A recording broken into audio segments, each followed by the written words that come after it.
Welcome to the Woman Worriers podcast, where we're working to help you call a truce with your anxiety. The information in this podcast is not a substitute for seeking help from a licensed mental health professional. Now, here's your host, Elizabeth Cush, LCPC.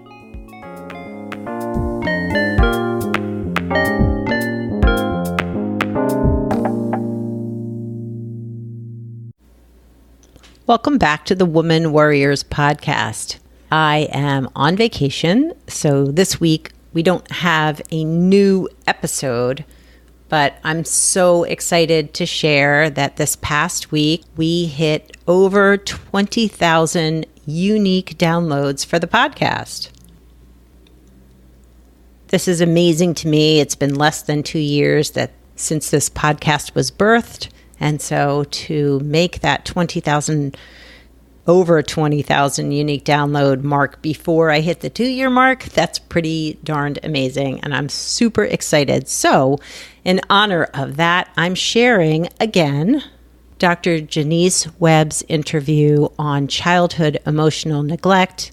It is my most downloaded to date podcast with 903 as of today, unique downloads for that particular episode. So I'm resharing that popular episode because I just want to thank you all. It's such an amazing discussion that we have. And two, I just want to say thank you all for being a part of this journey. Thank you for continuing to listen and sharing the podcast so that it continues to grow. And I'm excited to think about the next 20,000 downloads and where that will take us. So without further ado, here is my conversation with Dr. Jonice Webb about childhood emotional neglect. Dr. Jonice Webb is a recognized psychologist with over 25 years' experience. She's dedicated herself to researching, exploring, and educating others on childhood emotional neglect. And she's the author of the best-selling books and truly amazing books, Running on Empty, Overcome Your Childhood Emotional Neglect, and Running on Empty No More, Transform Your Relationships with Your Partner, Your Parents, and Your Children. I must say I recommend these books a lot to my clients. I've read them both. They have so much great information on how to heal childhood emotional neglect with yourself, within yourself, as well as within your relationship. So I definitely recommend those. She's been featured on Psych Central, Psychology Today, The Elephant Journal, NPR, and the Chicago Tribune. She also has a private practice in Lexington, Massachusetts. I hope you enjoy our conversation. The audio is not perfect. I will admit I've had some trouble with that, and I am working on it. So I hope you'll stick with this interview because it's really great and is packed full of great information. And just know that I am working to improve my audio, so for your listening pleasure. So I hope you enjoy it, and I'll check in at the end of the episode. Hello, everyone. Thanks for tuning in this week where we have Jonice Webb, PhD, here to talk to us about childhood emotional neglect. She's done some amazing research and has 2 really super great books on the topic. But Jonice, thanks so much for being here. Thank you for having me. You are so welcome. So could you tell us a little bit about yourself and really what got you started on this path of research, but just your professional career? What brought you to where you are today? Well, I would say that I pretty much grew up wanting to be a psychologist, even though I wasn't sure what it was. Uh-huh. I've always been fascinated by what makes people do what they do and how people's minds work. Mm. So as soon as I realized what a psychologist was, that I knew that was it. And I can't imagine being anything different. It's just who I am. Yeah. And what led me to childhood emotional neglect is that over years of practicing in a whole bunch of different settings, I started to just see this pattern over and over and over and over among people that didn't seem to have anything in common other than this pattern. And I started to wonder, what is going on here? There's got to be some common element that all of these people share. And I started looking for it, and it took me quite some time to figure it out, because I thought, like any therapist would, I thought it must be some trauma from childhood or something that had happened to all these people. And what I realized is it was nothing that had happened to them. It was something that had failed to happen for them in their childhoods. Yeah. And that was what I eventually called childhood emotional neglect. It's just a parent's failure to respond enough to the child's emotional needs. And it leaves a particular footprint on the child that I could see in my office decades later. Yeah. And I it's interesting because I think what you said about it, like that it's not a thing that happened, that it's a thing that didn't happen. Like, I think that's what makes it so hard to, hard to explain, hard to pinpoint, hard for clients to really see. Yes. It's hard, all those things. It's also hard to identify because the cause of it is not something that your brain records. I've realized there are so many people walking around with the effects of this who have no idea that it ever was a part of their experience. Yeah. And so, when you pick up on, so for your clients or, and the research that you've done, when you're recognizing, oh, this might be what's happening for this person, right? That they may have experienced childhood emotional neglect. How do you go about talking to them about it in a way that they can understand it? And do they grasp it? Is it something that they're like, oh yeah, that's it?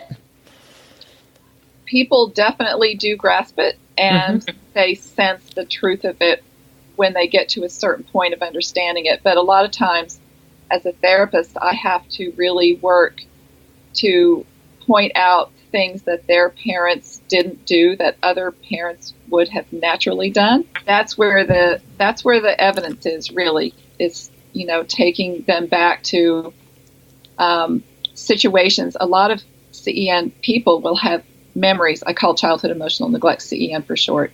So a lot of people with CEN will tell me stories that they think are funny or they present them as funny. This happened and it was kind of hurtful, but it's kind of silly for me to be hurt by it. And it's actually very, very significant in terms of their parents not responding in the way that parents should, or that emotionally attuned parents would respond. So for those clients, when you're picking up that, like, oh wow, this is something impactful, like what might it be? Could you give us an example of what a client might tell you? That Let's see. It's kind of hard to think of a funny one because they're never actually fun. They're never actually funny to me. They're very painful. A story about being feeling really ostracized in second grade or third grade, or having a teacher that bullied them, or like this one person told me about going to funerals as a child or an adolescent of people that he knew very well, and his parents didn't go to the funerals with him. Oh, wow. Yeah. And, that story can be told the story is about the funerals, but the actual emotional neglect lies in the fact that the parents were not there. So those are some examples of how it happens. So for clients that, in my experience, there are times where, I am picking up on maybe there is some CEN that has occurred where the parent has not met the emotional needs of the child. And I am going to kind of explore that with the client and point it out kind of in a way that maybe they didn't get what they need. And oftentimes the response can be, well, but my parents loved me. Like, I had a good childhood. Mm-hmm. And so how, that can be, to me, it takes time to really, I think, connect the dots between, yes, having a safe, yes, I had a roof over my head and clothes on my back, to I was supported emotionally and my emotional needs were met, like connecting those or disconnecting those dots or whatever.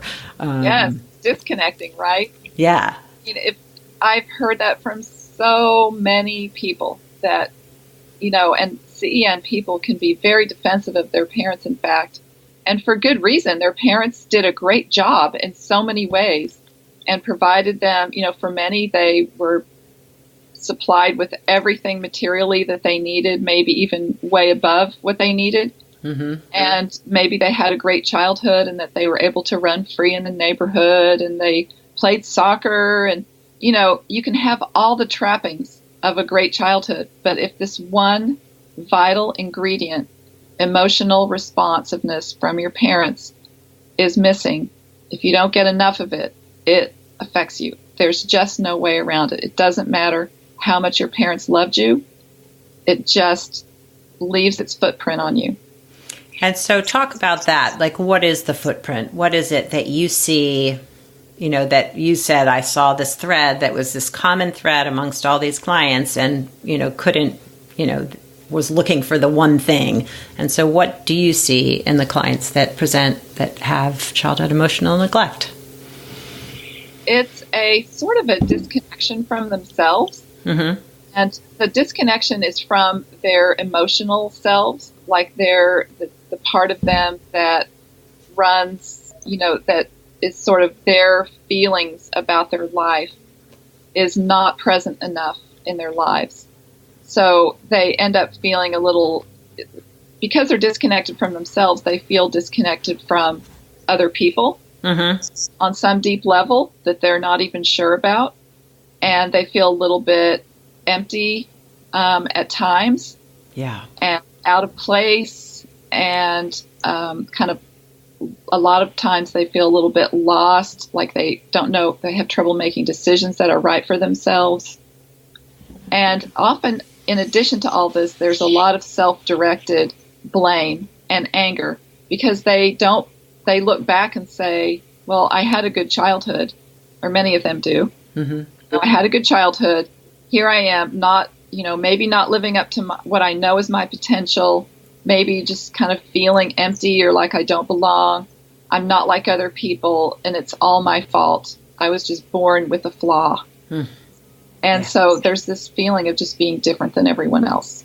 Yeah, that to me, that sort of fatal flaw, as you call it in your first book, The Running on Empty, like that resonates. I'm going to read just a little bit of a quote that I had highlighted that really struck me, where you say, emotionally neglected people tend to feel that they must keep their true selves hidden away from others because if they let people get too close to them, their flaw will be exposed. And I think that's so powerful and so, I don't know, it really hits the nail on the head. Yeah, it speaks to that deep sense that something is missing in me that other people have, something is wrong with me that sets me apart. Mm-hmm. And really the only thing that's missing or wrong is not having enough access to your own feelings. And once that's fixable. So that's the great side of it. Right. That is the amazing side of it, is that it is fixable and that it's not a life sentence or something that you always have to feel, right? Like that feeling can go away, that there's something wrong with you. Yeah, exactly. It's not a real flaw. It's not a disorder. It's not a disease. It's something that if you take the steps and you go through the process, you can make a big difference and feel very different in your life. Yeah. Part of this that I think is so exciting. It is. And I think, as you mentioned, like that connection to yourself and your own emotions, like that's the hardest part, but that's the key. Yes, exactly. It is the hardest part and it is the key.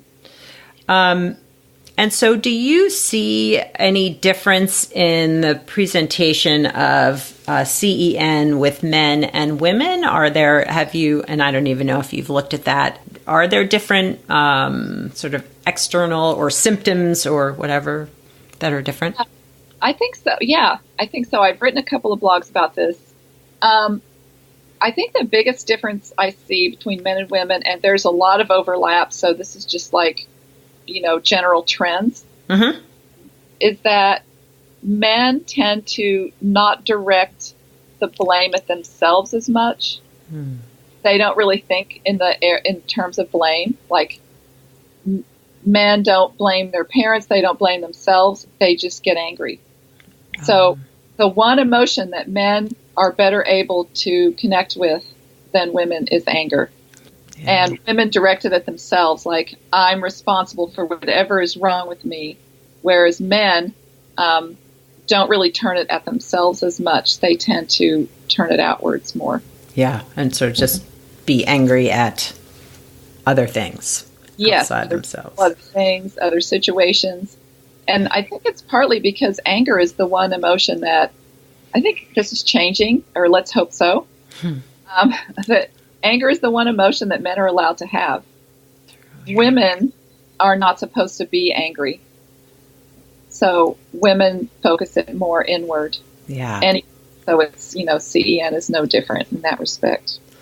Well, and to me, that speaks to how the research shows that women tend to be or are diagnosed more often with an anxiety disorder. So, I mean, what I see is that, if you're directing that self-blame and there's something wrong with me, that it's all internalized, I mean, not only does it increase anxiety, but it can increase depression and just feelings of self-worth and all of that.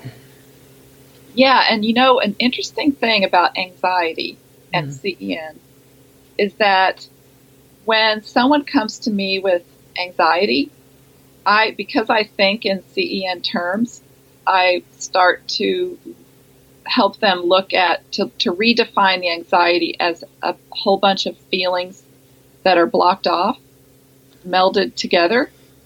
So I try not to let my patients use the word anxiety, because I want them to think more in a more complex way. What are these emotions exactly?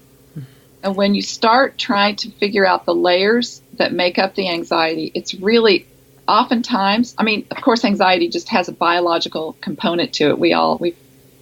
Science has established that. So yes, there's that. And I'm not trying to say anything about that. Sure. Just a style of managing your feelings that can lead you to have anxiety. And that style is blocking your feelings off because you were raised to block your feelings off. Right. But those feelings, they all blend together and they turn into a stew. And that stew might be anger, it might be anxiety. A lot of people are irritable who have CEN. Yes. That's just like a soup. They're just different soups that different people have. And so some people end up with an anxious soup. And when you start to tease it all apart, you see it's made up of all this other stuff. Yeah, it's funny. As you were explaining that, I was picturing this like tangle of either like jewelry chains or yarn, and you're just slowly like teasing it apart into all the different, individual strands to recognize what all the emotions are. Yes, exactly. I have that same image. Yeah. Well, and I think, I think anxiety tends to lead people in general to sort of push away. They want to, I don't want to feel that way anymore. Let's stuff that down. Let's avoid. Let's get busy. Let's do things to not feel, which just I think, increases the anxiety. And so, like, counterintuitively, I think for some clients, it's like, no, we want to feel it and we want to explore it. And, like, what are the feelings behind it? Which is really what I get from your books as well, is like, we want to know what those feelings are. We want to feel them. Yeah, exactly. Feelings can seem, when you grow up in a household that doesn't talk about feelings or share feelings, you get the message that feelings are bad and should be avoided and you shouldn't let people see that you have them. And that's why this wall gets built. The child just blocks them off, and that becomes the style of the child who grows into an adult, just pushing feelings on the other side of the wall. It's like the avoidant style that you were just describing. Mm-hmm. And then whenever you get anxious, they all blend together, and whenever some of it seeps through and it just comes through as anxiety, and you just push it away again. But that doesn't work with anxiety. I'm sure you've seen this plenty of times, that it just makes it worse. Yeah. Well, it makes it worse, and it makes it feel like, I don't know why this is showing up. Like, I don't know what's happening. I don't know why I'm anxious, when the exploration of it is like, oh, like, okay, well, I was feeling whatever, scared or fearful or threatened or whatever it is. Exactly. Shamed. Yeah. Yep. And you can put actual words to the real feelings that are involved. It's people are scared to do that work, but it's not that scary once you do it. You realize your feelings are just feelings. Yes. And you can take control of them. Yes. Yeah. And I think the scary part, for at least for a lot of the clients that I've worked with, is it's like, if I go down that hole, if I open that door, like, I may never come back. And once I think you begin to do the work, the realization is, oh, I can feel that feeling and be okay. And it's just a feeling. Yeah, exactly. I always tell people, if these feelings were going to destroy you, they would have done it a long time ago. I love that. They have a lot more power on the other side of the wall than they do once you welcome them and start taking control of them. There is some discomfort involved because you do have to feel them. Yep. But they're not going to take you down. Yeah. How it works. Yeah. So I wanted to talk a little bit about your second book that came out, The Running on Empty No More. And I just love that you have taken it from this concept of, like, here it is, but now how do we heal within ourselves, which was the first book, but now how do we heal within our relationships? Because often we replicate those patterns. We'll, whether we have a partner who has CEN, or we continue to have to deal with our parents, or maybe we've passed it on to our kids. Like, mm-hmm. I would just like to talk about if you wouldn't mind, like, how the healing happens within self, but also within relationships, if that's not too broad. No. Well, how it happens within yourself is breaking down that wall that blocks your feelings off. And that can be done with mindfulness exercises, and just a sort of a mind shift makes a huge difference. And learning the emotion skills that go along with that, and starting to actually listen to your emotions and using them the way that they were intended to be used in the first place, and not letting them control you. That just changes everything about your life once you start doing that. But until you do that, your relationships are kept at a certain level that is not very rewarding. And I think that's part of the reason why people with CEN feel empty, is because their relationships are held back, because they're not fully emotionally present in even though the other person may be, they're not. And so it can only feel so rewarding. And so if that emotional connection isn't there within yourself, it's really hard to feel that connection with somebody else. Yes, it is. And then the other part of CEN is that you're responding to other people's feelings all the time. but you're not responding to your own. So relationships can end up being really one-sided on the other person's behalf. And that's even if it's with someone who's not at all narcissistic or self-involved. Just a caring friend can end up taking up more space in the relationship because you're not taking up your own fair share. Yeah. Yeah. So trying to meet others' needs because that feels more emotionally safe than taking care of your own needs. Right. Or you just don't even know what your own needs are. You don't feel valid enough to have needs. But you can see other people's needs. A lot of CEN people are very caring, and very empathetic, so they can feel other people's feelings, but they just don't have an awareness or a connection to their own feelings and their own needs. Yeah. So you can kind of disappear in relationships that way. Yeah. Yeah. And so you had mentioned, the first step, obviously, is to do your own work, to understand, what CEN is and how to heal yourself. But then, working towards a closeness with other people in your life takes some work too, right? To move beyond how it's always been. Yes, it does. That's why. Once you start to understand CEN and how it's affected you, it makes you realize that maybe you're parenting your children the way you were parented. I mean, that's just natural. Yeah. And that's how we got CEN in the first place. Our parents were parenting us the way they were parented. They meant well. Usually, most parents meant well. And so if you don't know, you're doing the same thing. So it's sort of like you wake up and realize, I got to switch gears here. And I'm going to work on myself, but also this has affected my husband. It's affecting my children. It's, it's probably the reason I feel so uncomfortable when I'm with my parents. And then, but it's amazing once you see your relationships through this different lens, it also opens up a way to start working on them. I think the whole parenting piece can be kind of overwhelming for at least some of the clients I've had that have CEN, that, the guilt and the shame of, how, I want to do things differently, or I want it to be different. And yet here I've created these same patterns. I've done the same thing. And now my kids are showing the signs of CEN. I think that can be really hard.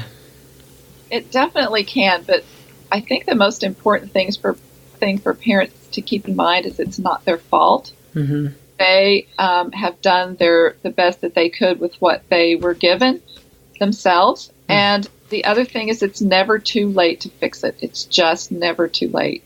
You can always start doing things differently with your children, and they will respond. In Running on Empty No More, the second book, I talked about how to change how you are with your children, whether they're young or whether they're teenagers or whether they're adults. Mm-hmm. And there are certain things you can do that definitely reverse the effects. So it's not a life sentence. This is something that's not your fault, and it can change. Yes, exactly. Yeah, and I think that's what I love about both your books is that you continue to, I think, reassure the reader, but also, here on the podcast that it isn't your fault and that this doesn't have to stay the way it is. You can make a change and things can be different and you can feel more connection with yourself and others if you do the work. Yes. Definitely. I've watched so many people, either in my practice or my online program, just come alive. I mean, that is what seems like is happening, is they're getting it, gradually reclaiming their emotions and starting to use them. And it's like some life source has come forward for them. Emotions are just so energizing and connecting. And once you have them, it changes everything. Yeah. Well, I love that, how you frame emotions, because that is who we are. We are emotional beings, and yet we get so disconnected from them, which then disconnects us from the people in our life. So I love that you frame them in such a positive way. Yeah. Well, I there was a neuropsychologist I quoted in my first book. I'm trying to think of her name, Jill something late. I can't remember, but she's a neurobiologist. Uh-huh. And she said, we think of ourselves as thinking creatures who feel, but actually we are feeling creatures who think. Wow, I love that. Yeah, it is. It's how we're wired. And so I will find her name and add that to our show notes for people who may want to know more about that.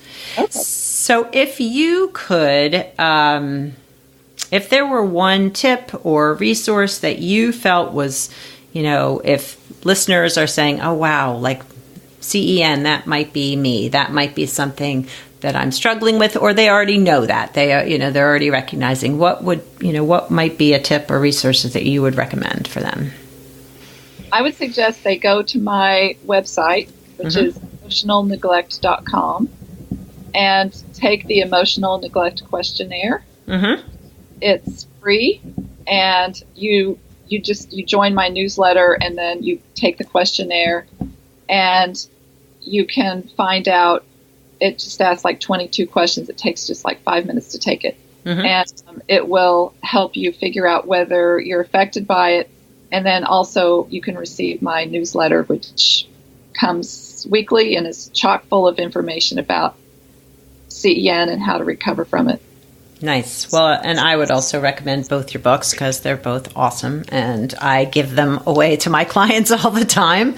So I have had some, I think it's really opened some doors for clients to be able to say, I'm not the only one that's feeling like this too, that this is a common experience. Yes, exactly. Yeah. Well, thank you so much for being on the Woman Worriers podcast. Are there any upcoming projects for you, and how do people find you? I guess through your website, but do you have anything upcoming that you want the listeners to know about? Sure. In May, I will be relaunching my program, my online CEN recovery program called Fuel Up for Life. And so there will be new enrollment happening. And if you're on my newsletter, you'll be informed about that. And then also in June, I'm doing a CEN recovery retreat at Kripalu Center in Western Mass. And I'm very excited about that. It's like a 2-day retreat. So thank you. All right. So emotionalneglect.com. And I know you are, and you're on Facebook and all that too. So. Oh, yeah, everywhere. All right. Well, we will put your links in the show notes. And again, thank you so much for being a guest today. I really appreciate your taking the time to talk to me today. Thank you so much. Thanks for talking to me. Mm-hmm. Thanks again for making the podcast a success. Thank you for tuning in again to this interview with Jonice Webb that I did at the very beginning of the podcast journey, so last year. And I hope you will continue to tune in as we have more guests, more interesting topics, more strategies for helping you manage the worry, the stress, and the overwhelm. And I just hope you have a wonderful week. I am on vacation, but I will be back next week with a brand new episode. I look forward to sharing that with you. Ciao for now from this Woman Worrier.